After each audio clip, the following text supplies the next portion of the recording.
John Springate, great to meet you, and thank you so much for your time on A Breath of Fresh Air. It's wonderful to have you as a guest. No problem.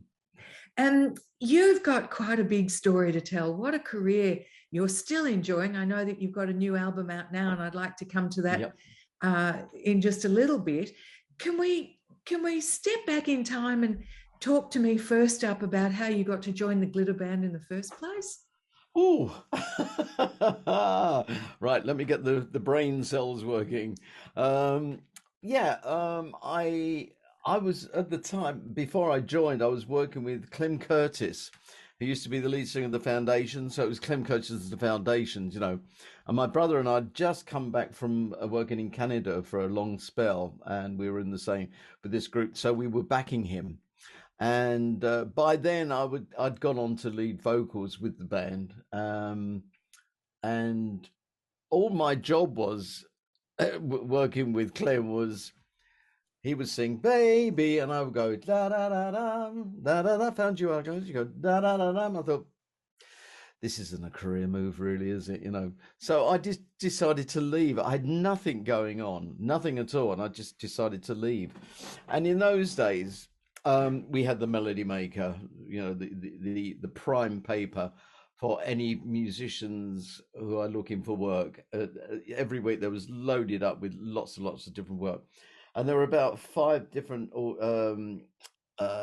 ads that I answered. One of which was a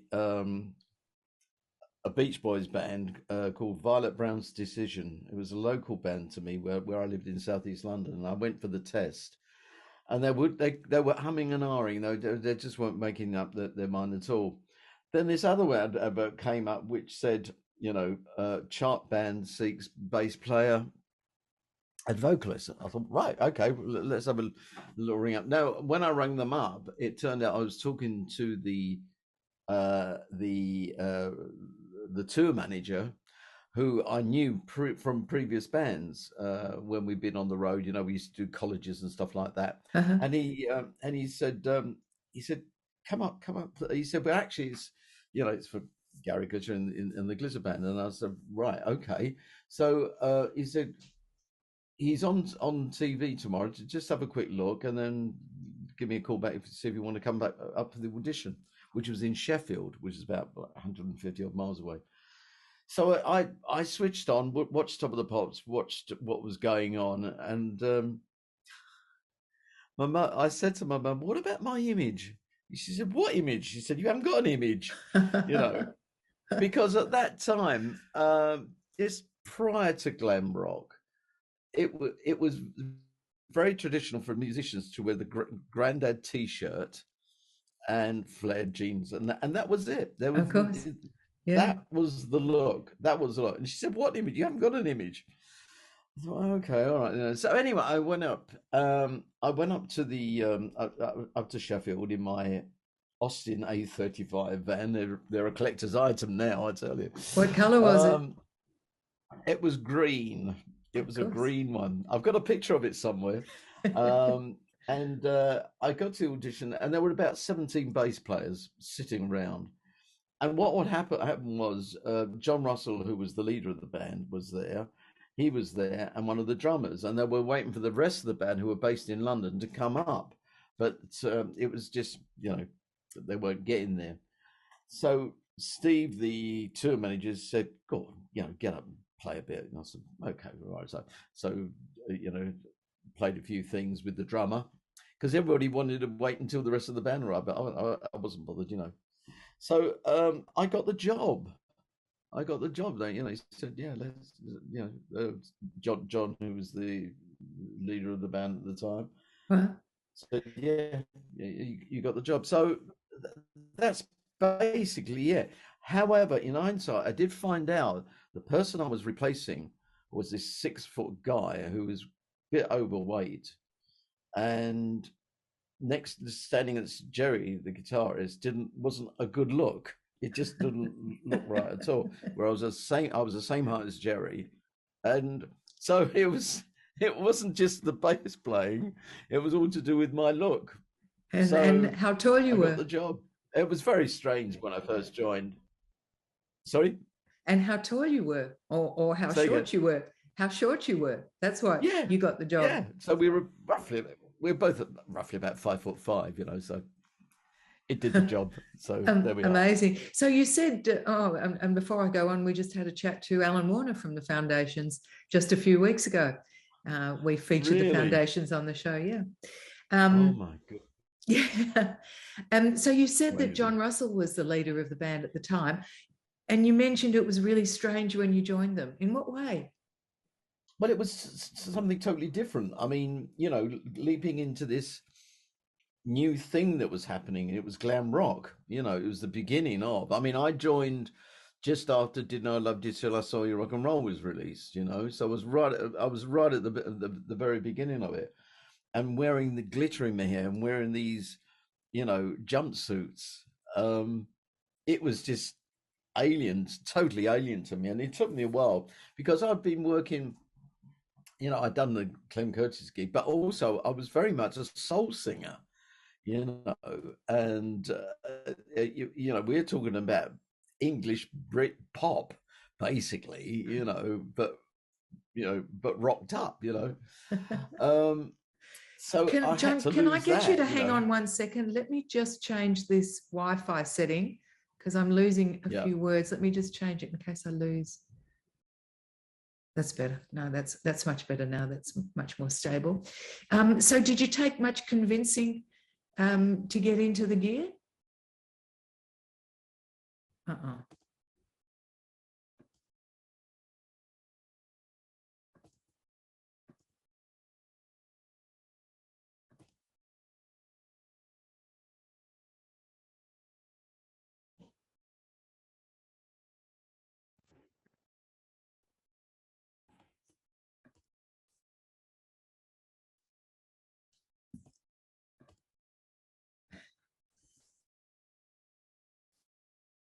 Sorry about that.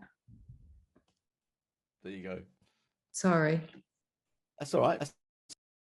I didn't actually manage to change it to the more stable one, as it turned out. Apologize for that. So did you take much convincing to get into all that gear? Not really. I mean, you know, I thought, well, you know, I've got the gig, and everybody was saying congratulations, you know, and you know, it was I was in a band that was being successful, basically, you know, so it was just just a case of readjusting, basically. And the band was already successful before you joined, right? It wasn't you that made the difference. Not really, no. I mean, I was one of the cogs in the wheels, really. You know, yeah. As I say, I mean, I joined after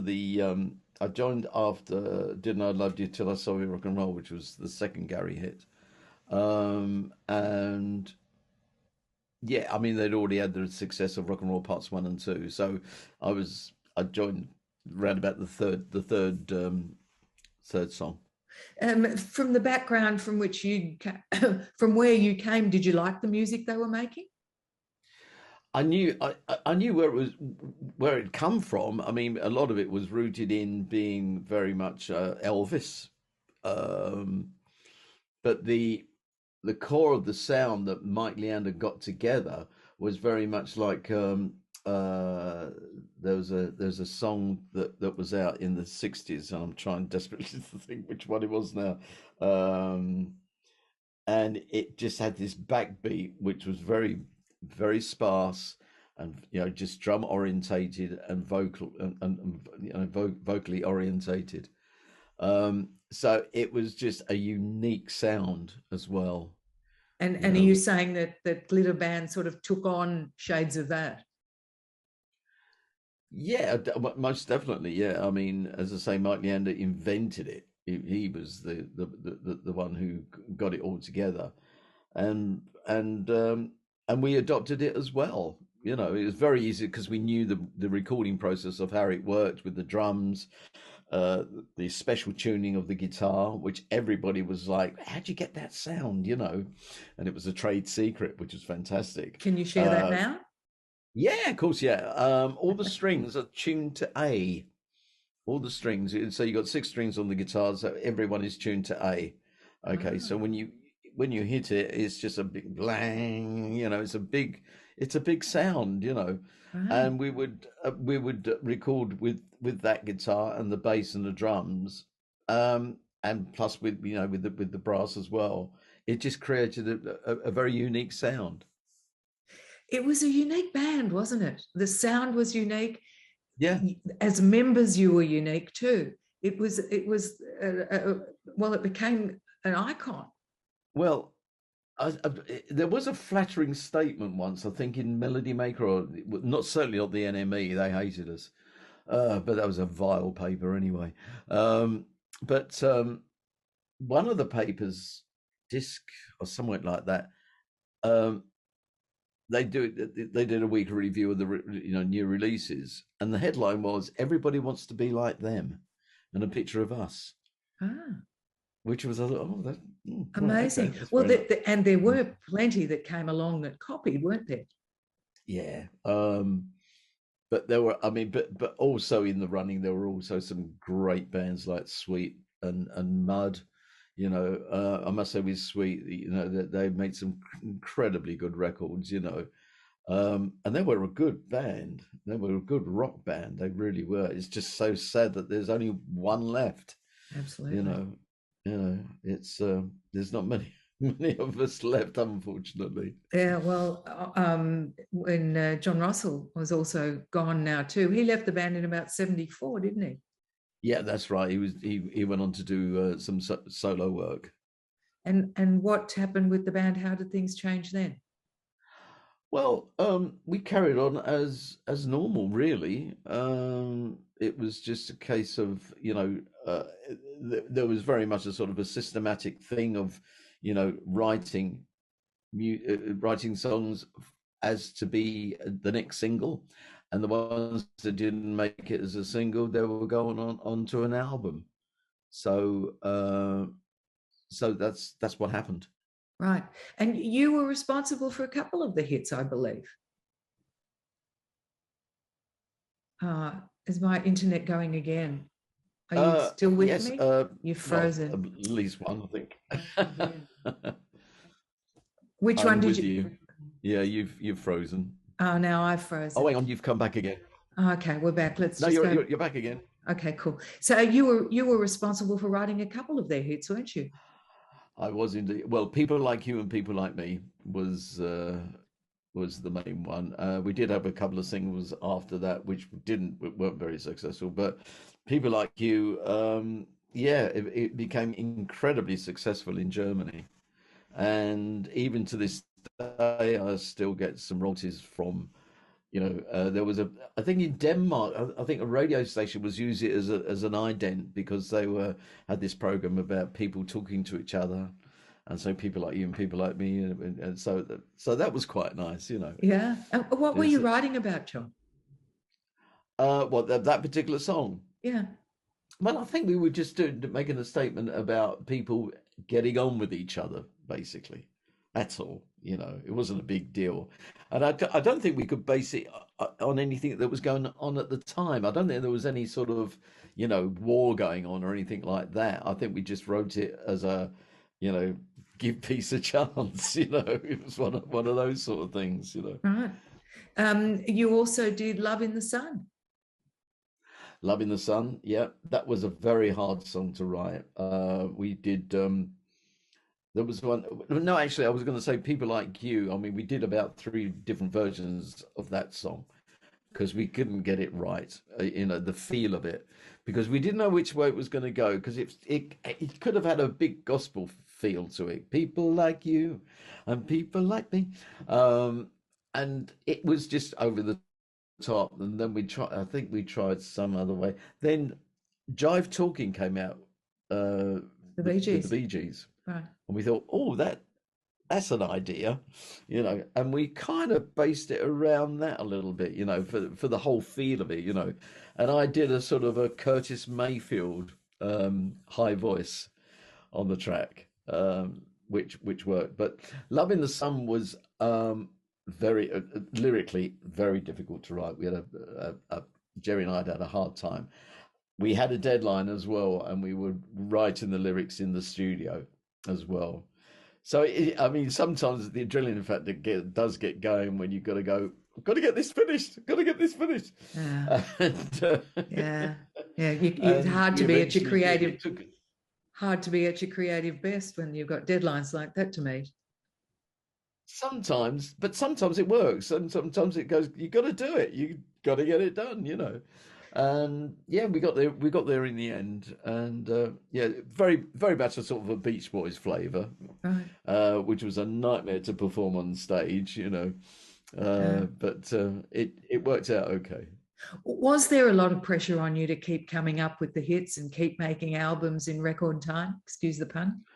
Well, yes and no. I mean, well, it was just a case of getting on with it, really. I, I mean, I don't know what arrangements our production company made with the record company as far as like the release value goes, how many per year and stuff like that. Because I certainly know with some groups, I mean, don't think I'm basing us anywhere near the Beatles, but it was very interesting that George Martin and Brian Epstein got together and they planned how many singles they would do a year, how many albums they would do a year. Right. So with us, I mean, I think we did after Rock and Roll Dudes, we did listen to the band, which in our brain was probably our pet sounds, if you like. We were What do you very mean by good. that?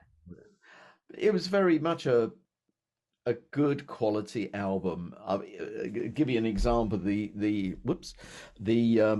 opening track is called "Where Have You Been," which for me was quite an epic. It was about 6 or 7 minutes long, and it was bits and pieces of songs which I couldn't put anywhere, and I just joined them up to make this sort of mini opera, if you like. And one of the fans told me that her brother, she said, my brother hates the band. She said, but I put the album on, and the opening track came on, "Where Have You Been?" And he came in and said, "That's great. Who is that?" And she said, "The Glitter Band." He said, "What?" you know, but it as songs, I mean, as albums go, "Listen to the Band," I think was probably a pinnacle of Right. writing. It was all good stuff. It The was really band, good. the band really did polarize audiences, didn't they? I mean, I think girls liked you much more than boys, generally speaking, and not Um, for the music, just for the whole look and feel. yeah, I don't know why, because we weren't the most attractive band in the world, but was anybody in those days, I think, I look at the look and, the long hair, and you think, I don't know really, there were some attractive guys around, David Essex was incredibly good looking, David Bowie. um, David Bowie, yeah, there were one or two, but I mean, with long hair, it doesn't give off a really good sort of look, in my opinion, anyway. um, John, what did your mother think? Oh, well, I mean, my mother was a total nightmare when it came down to being successful. I mean, like any proud parent, she was an absolute nightmare with the fans. If they came round knocking on the door, she would invite them in for tea. I mean, it wasn't a case of like, "Oh, he's not in the moment, go away." Um, and I always remember one time we were doing this big show at Brands Hatch, with the racing track. It was a Radio One big day, and there were lots of different acts there, lots of different people. And it was one of those days where you were constantly in the public eye and you were signing autographs and you were smiling, blah, blah, blah, and all that Yeah. stuff. And when I got home, my mum had about 3 or 4 fans sitting in the front room having cups of tea.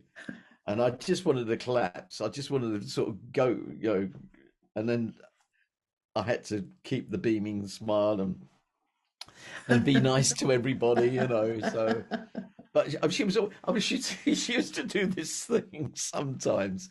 If we were out, she'd walk behind me. She'd walk behind me a few feet to find out, see if anybody's looking at me. as they pass by me, you know, to see if anybody recognizes me. And she didn't tell you off for wearing the makeup and the long hair and the crazy getup? Oh no, I mean my mother was very good like that, and my father as well. You know, they didn't have any problems with it. I do remember that you know the very first Top of the Pops I did, after which I just, you know, the next day I just went up the road to the newsagents to get a paper or something like that. And I did get the sense of people looking at me. I did get the sense of it. It was very strange, you know.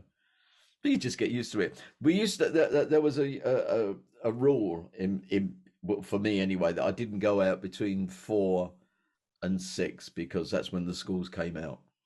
So don't go anywhere between those hours because it's very a nightmare, funny. you know. That's very funny that you say that. Tony Burroughs, whom I'm sure you're well aware of, talks about getting on the tube one day, and he got into a carriage full of 14, 15-year-old girls. And he was forced to get off at the next station. So what were you afraid of? He said, I don't know, but I couldn't handle it. I had to get out of there.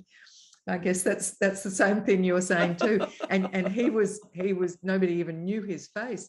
Everybody knew your face, right, from the band. You were out there performing all over the place. Well, absolutely, yeah.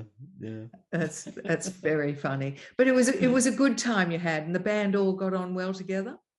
Yeah, it was a good time. I mean, we it went through from 72 to 77. You know, and that's a long stretch for any band really, you know, but we just couldn't do that transition. I mean, Listen to the Band was hopefully going to be a transition from not just being a glam rock band, but a band with a future, you know. And then we were trying to change the name. We changed the name to G Band because we thought, let's drop the glitter, let's just try and be something, you know, a little bit more mature, if you like, you know. And then we did Paris Match, which unfortunately I didn't like at all. It was just so dance orientated, and it was getting totally away from any rock bearings, you know. Right. Not that we were overly rock orientated, but it needed to be that side of the fence, I think, to make it work. But for Mark Leander, who produced us, I think he was just sort of like going to too many discos, you know, and thinking, oh, this is where it should go, you know. But you know, for I mean, that's right. You bumped up against the disco craze as well as the punk phase, right? Yeah. Well, the punk. I tell this story so many times, and it's a good illustration. And I remember saying to Jerry, a guitarist, I said, do you know what? I think there's just time for another band like The Who to come along. I said, you know, it's that time, you know, because we were doing Top of the Pops and everybody was getting bored with it. It was just, you know, it was really funny. Even the director came down to talk to the girls and boys and said, come on, this is your show. You should be enjoying yourself, you know. And, you know, things were going on like that. But we had this phone call from the office saying this new band, the Sex Pistols, are doing a gig at a place called the Notre Dame Hall in Leicester Square. Do you fancy going along? And Jerry and I said, yeah, okay, yeah. So we went along to the gig, and before we got we went in, and the DJ was playing Led Zeppelin. It was really weird because at that time there were no punk records at all. There were none, absolutely none. And Jerry and I were the only two people wearing flared trousers. All the rest had drain pipes or, you know, just something else, you know. So anyway, they came on and they did about 4 numbers. And I looked at Jerry. I remember it distinctly to this day. I looked at him. I said, well, that's it then, isn't it? You know, that's it. And I swear, I think within about 2 or 3 months, all the glam rock bands were dead in the water. You couldn't sell us for love nor money because by then the whole thing took over, and that was it. It was dead. I mean, luckily for me, I had aspirations of getting a recording studio together, which I'd started, and by the time the whole thing grinded to a halt with the Glitter Band, I'd started. I'd opened my recording studio, So I managed to sort of develop on from there. Yeah. But how did that feel for you? What the fact that the realization that it was over? I don't know, really. I don't know how I felt at the time. I think I'd had enough, to be honest. I think all of us had had enough. Right. Partly because we weren't, we weren't getting the frustration of not getting the public support of, swapping over, to be a bit more of a mature band, but also from the aspect of, we were absolutely screwed with the money, like a lot of other bands from that time. Okay. And so that wasn't helping in as much as like, well, what's the point of carrying on if we're not making any money, or it's not appearing to make any money, Yeah. So yeah. So yes, so there wasn't. For me, it was like I was quite happy to go into a situation where I had the recording studio. I was working, at the time, like 10 hours a day sometimes. I'd come from being a pop star to a recording engineer, which is very, very weird, which is something I'd never done in my life, Good on you for starting again, though. That's great. Absolutely. John Springate from the Glitter Band, I do have to ask you, and I know everybody would ask you, Gary, of course, during this time, Gary, whose real name is Paul Gadd, at this time, he'd sold some 18 million records, and he was abusing young girls. Yeah. The band has always claimed you knew nothing about this. Is that really the case? Yeah. Oh, absolutely. Yeah.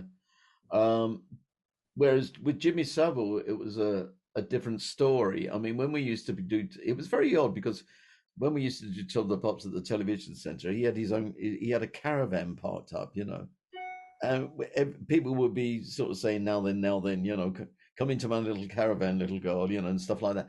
And it was just done in a jokey way, which on reflection was the truth, Yeah. You got to remember this, and this is another thing I say, when we worked with Gary, he stayed in 4-star hotels. We stayed in the bed and breakfast. He had the Rolls Royce. We had the full transit van. When we got to gigs, we had a cupboard to get change in. He had the dressing room. So there was just total polarization, between the two of us. And, he was Gary Glitter and we were just the menials, So we knew nothing about what was going on with what he did or anything in that respect, nothing at all. This whole thing only came to light because he went into PC World and asked them to repair. He asked them to repair his computer, but don't look at his personal files, which they did. Of course they would. And the stupidity of the man in reflection, in a way, you know what I mean? Yeah. If you've got that sort of thing on your computer, you smash it into a million pieces. You don't go and ask somebody to repair it. And ask them not to have a look at it. Flag that there was something on there. That's right. Yeah. So, I mean, he sounds like he was really full of his own self-importance. Oh, totally. I mean, well, nobody else could be Gary Glitter but him. No question about it. It took his sort of massive ego, to be Gary Glitter, Oh, and how did you handle that ego? I mean, you and the other guys in the band, did you just put up with it? No, we told him to F off sometimes, go away in the nicest possible way. I mean, the worst things were sound checks. Sound checks could be an absolute nightmare, especially if there was anybody in the hall, be it they're there for a reason, security or something like that. If he would get the sense of having an audience there for some reason, So he would say, "Can we go over a leader of the gang? I don't think it was quite good last night." And it's just like, what are you talking about? We've been doing this stuff for like 20 odd years. Go over it, So, in some situations, I would just pull my plug out and say, "That's enough for me. Thank you very much," and leave the stage, And then you'd know the sound check is over. Yeah. I mean, his behaviour certainly tarnished the rest of the band, didn't it? Were you Oh, ever able to get away from that? no, no. Now it's become a little bit. It's eased off a little bit because we're now doing Butlins 70s weekends. So we're What really does that pleased mean? about that. Sorry? What does that mean? Butlins is a holiday camp. Yeah, in the UK. They've got 3 big sites, and they do 70s weekends, 80s weekends, 90s weekends, and stuff like that. So, so we are doing the 70s weekends. We've only just started to do them, but it's guilty by association. That's all. That's all it is. God, you And all must have been really peeved off with that. oh, we are. We still are. Well, I am anyway. I mean, by rights, this is our, pension in a way that we get to play a lot, and we're not, and it's very sad that it's come to this, and Do you sorry, go on. Go on. No, I No, was going to no. say, do you think that people generally believe that you didn't know anything about it, or they go, oh yeah, of course, they would say that. Maybe I don't know. I don't really know, but no, I can tell you now. We just knew nothing about it at all. That was whether or not well, I would presume his management team around him probably knew something that was going on, but for us, knew nothing about it whatsoever. Yeah, Nothing. yeah. Well, John Springate, probably a good thing that you've started doing solo work since then, and you've got a new album out. It's called 72. 10 tracks, an eclectic mix of songs. First, why is it called 72? Because that was my age when I released it. Well, I've had 4 albums. Let me think. 67. I've forgotten where the other ones are now. But I did the Adele thing. I just used my age. It's hard work trying to think of an album title. It really is. So I just used whatever my age was at the time. I just put it down as that. Cool. Very cool. So can you tell us a little bit about the album? Yeah, it's just a collection of new songs that I've written. I mean, I've quite amazed myself over the last 5 years. I've written like 40 songs, 10 songs for each album. So it's been four albums, and it's still there. The writing is still there. So it's what I try to do with each album is try to pick on different genres of music. There'll be something which is going to be more rocky, or it's going to be something very ballady with an acoustic, or there's going to be something which is I always plan to put a reggae song on there or a ska song, and in actual fact I've got one on there called Anyway the Wind Blows at the moment, which an English singer has picked up and done a version of it, and I'm trying, and it's very hard. I'm trying to get it to UB40 at the moment, but it's very hard to get the door open, and as much as like trying to find out who I send it to, Yeah. I'll keep trying. I'm sure you'll get there in the end. What song from that album would you like us to go out on? Oh, let me think. Actually, Anyway the Wind Blows would be quite nice. Yeah, we shall hear that now. John Springate, an absolute delight chatting with you. Thank you for making the time. I really appreciate it, and continued success. Thank you very much, and thank you for having me. Thank you. Absolute pleasure. Hopefully, I'd like to get over to one of those 70s festivals myself. Sounds like a lot of fun. You'll be very welcome. We'll put your name on the door. Awesome. Take care of yourself, John. All the best. You're very welcome. Bye now. All the best. Bye. Cheers. Bye-bye. Bye.